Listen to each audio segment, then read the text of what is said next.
Sawney Bean. Sawney Bean is the cannibal par excellence.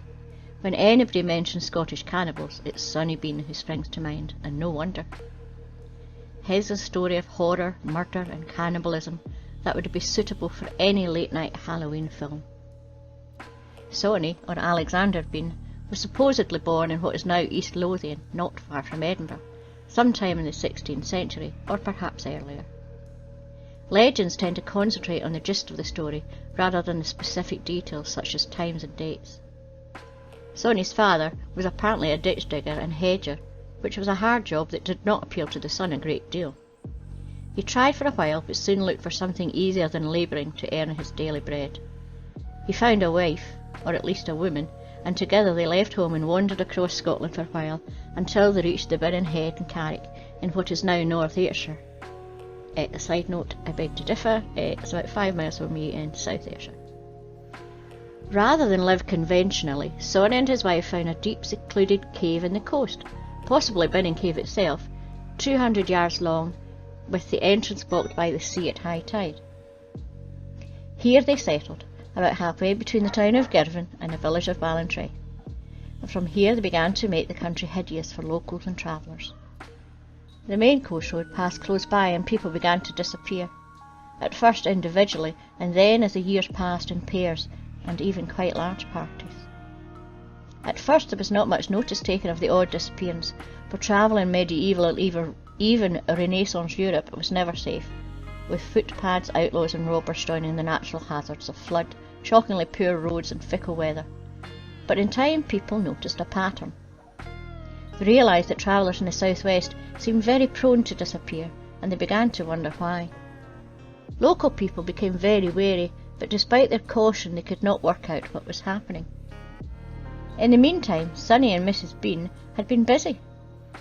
Perhaps the honest toil of ditching was not to their liking, but there were other occupations in which they excelled. As the years passed, they produced 8 sons and 6 daughters, and then 18 grandsons and 14 granddaughters. Indeed, they seemed to breed prolifically, if incestuously, for all the children and grandchildren had only themselves for partners, and as soon as they were old enough, the young Beans played their part in this family business. Some people are born into a culture of cannibalism and know no better. Others have it thrust upon them from necessity and starvation. But Sawney Bean and his wife took to it from choice and proved themselves experts. With the cave a virtually perfect hideaway, they rarely ventured out in daylight, but prowled the roads by night, using their growing clan of predatory monsters to ambush any lone traveller. As the Bean clan grew, they became bolder, tackling larger and larger groups. Once the Beans murdered their victims, they carried the bodies back to their caves, stripped them, cut them up, and ate whatever they most fancied. Whatever was not immediately eaten, they would pickle, presumably in seawater, of which they had an unlimited supply, and the inedible portions were simply thrown into the sea for the tide to distribute wherever it pleased. Perhaps it was the reappearance of these bits and pieces of unfortunate humanity that alerted and alarmed the local folk into taking more direct action. Gathering together, they began to search the area, poking into every nook and cranny, eyeing any stranger with great suspicion, and hanging the odd unfortunate who happened to be a little eccentric in their ways. They even looked at Birren Cave, but when they saw the tide wash right inside, they thought that nobody could live there. And still the murders and cannibalism continued, as Sawney Bean and his clan bred and thrived and preyed on everybody into whom they could sink their blood-stained teeth. Over the period of time in which the Beans operated, they must have killed scores, perhaps hundreds of people, so Sawney might have felt virtually invulnerable as he continued to be undiscovered. Yet everybody's luck has a way of levelling out, and one night the Beans overreached themselves. There was a fair held a few miles away, and they left their caves and slivered through the dark countryside, gathering in a hideous ambush to await any unwary fair-goer. Given their lifestyle, they must have been a terrible sight. They would be unwashed and ungroomed, stinking of dry blood, with long talons for nails and eyes more akin to predatory animals, than a family of human beings. Their ears, tuned to hunting, would hear the sound of approaching people before they were seen. And then 2 people rode happily into view. They were obviously a man and wife, both sharing the same horse on the return from the fair, and more intent in each other's company than in watching for any possible cannibal ambush. When the pair was fairly within the circle of beans, the cannibals attacked. It must have been a terrifying experience for the pair. One second they were happily riding, laughing and reminiscing. The next they were surrounded by dozens of screaming monsters with grasping claws and gaping mouths. However, that part of the Scottish west coast is Kennedy country, and in the 16th century Kennedy men to take care of themselves. This man was no peasant farmer with only a stave, but a gentleman with sword and pistol, and the verve and skill to use both well.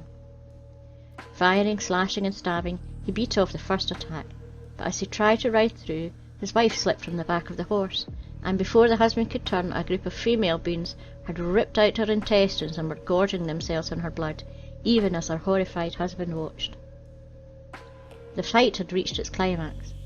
The husband would be staring unbelievably at his wife, but then a second group of people returning from the fair appeared, and the beans vanished into the sinister dark. It was too late for the wife, but now people knew that there was a whole clan of cannibals infesting the coast of Carrick, and they sent news to the king.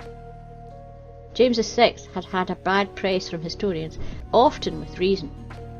He was a callous man who tried to pacify his Gaelic-speaking subjects by forcing a foreign culture onto them, a weak man and anything but brave. However, he was also a king who gave Scotland decades of peace. When the occasion came, he quietened the riding clans of the border with some skill and sufficient ruthlessness to ensure the old wild system did not return. Now he acted with speed and decision. Although some accounts claim the king came in person, it's much more likely he ordered the local lords to sort things out. Either way, a small army of 400 men scoured North Ayrshire, but this time they were accompanied by hounds. The dogs followed the trail of blood, and the 400 men formed up and around the tide-swept Binning Cave. The army moved in. The beans fought back, but they were outnumbered and overpowered. Tied hand and foot, they lay in sullen fury, glaring at the invaders through vicious, only semi-human eyes, and only then the invaders lifted their torches and examined their surroundings. At first they could hardly believe what they saw. The whole cave, some hundreds of feet long, was festooned with human remains. There were chunks of human flesh hanging to dry, legs and arms pickling nicely in barrels, and glittering piles of silver coins, watches and whatever else could be gleaned from the bodies of the dead. Over all was the stench of cooked human flesh. Rather than just execute the beans out of hand, the army placed them in chains and dragged them to Edinburgh, where they were thrown in the toll booth, Scott's heart of Midlothian. Normally the beans would face trial, but the evidence was overwhelming, and the king ordered them removed as quickly as possible. Legend says they were taken to Leith, possibly where the old gallows stood, halfway down what is now Leith Walk, or perhaps on the sands, and executed. The men were castrated, had their hands and feet hacked off, and were left to bleed to death. The women had the pleasure of witnessing the death of their men, and then were burned to death. According to one 19th century version of the tale, none of the beans gave any sign of that repentance that the Victorians demanded, but died cursing their executioners.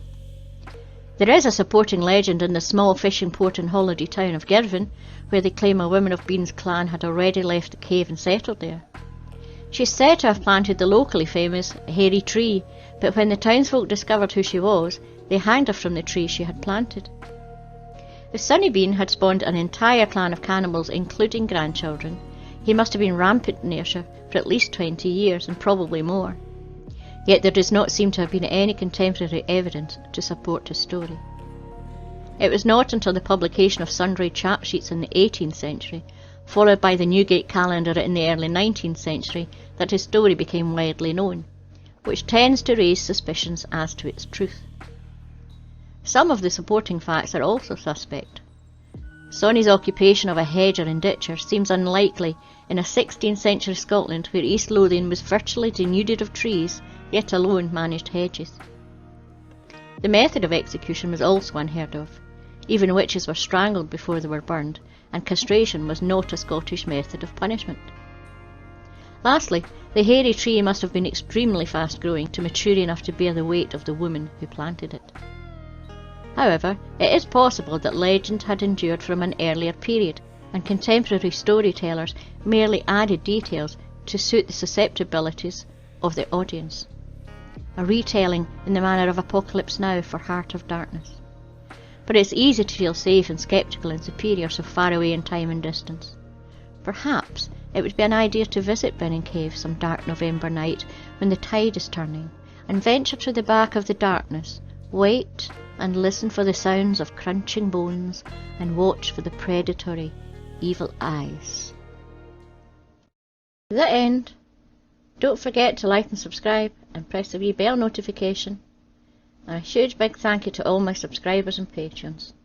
See you next week. Bye bye.